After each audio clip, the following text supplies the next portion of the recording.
ಎಲ್ಲರಿಗೂ ನಮಸ್ಕಾರ. ಹೊಸದಾಗಿ ಯಾರಾದರೂ ಟೈಲರಿಂಗ್ ಕಲಿಯೋರಿಗೆ ತುಂಬ ಯೂಸ್ಫುಲ್ ವಿಡಿಯೋ ಇದು.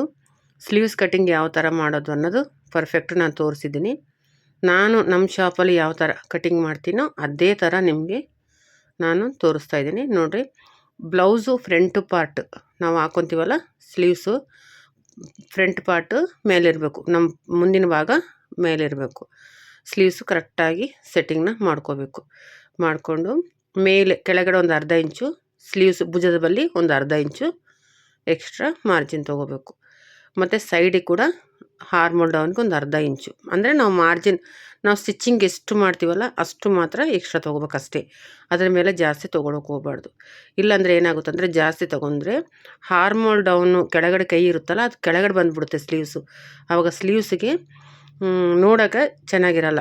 ಹಾಕೊಂಡ್ರೂ ಎರಡು ಸಮವಾಗಿ ಬರ್ತವೆ, ರೌಂಡಲ್ಲಿ ಸಮವಾಗಿ ಬರ್ತದೆ.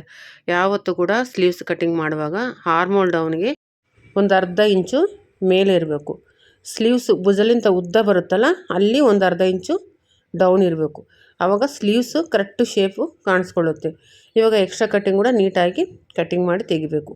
ಫ್ರಂಟ್ ಪಾರ್ಟಿಗೆ ಅದು ಗುರ್ತಿಗೆ ಒಂದು ಕಟ್ ಇಟ್ಕೋಬೇಕು. ಎಲ್ಲೆಲ್ಲಿ ನಾವು ಪಾಯಿಂಟೆಡ್ ಇರುತ್ತೋ ಅಲ್ಲೆಲ್ಲಿ ಕಟ್ಟಿಗೆ ಮಾರ್ಕಿಂಗ್ ಇಟ್ಕೋಬೇಕು. ಇನ್ಮೇಲೆ ನಾವು ಸ್ಲೀವ್ಸ್ ಲೂಸು, ಯಾಕಂದರೆ ಲೈನಿಂಗ್ ಮೇಲಾಗಿ ಮೇನ್ ಪೀಸು ಕೆಳಗಡೆ ಹಿಂಗೆ ಜಾರ್ಕೊಳ್ಳೋಂಗಿರುತ್ತಲ್ಲ, ಆವಾಗ ಮೇನ್ ಪೀಸು ನೀಟಾಗಿ ಐರನ್ ಮಾಡಿಕೊಂಡು ಸ್ಟಿಚಿಂಗ್ ಮಾಡ್ಕೋಬೇಕು. ವಿಡಿಯೋ ಇಷ್ಟ ಆದರೆ ಒಂದು ಲೈಕ್ ಮಾಡಿರಿ.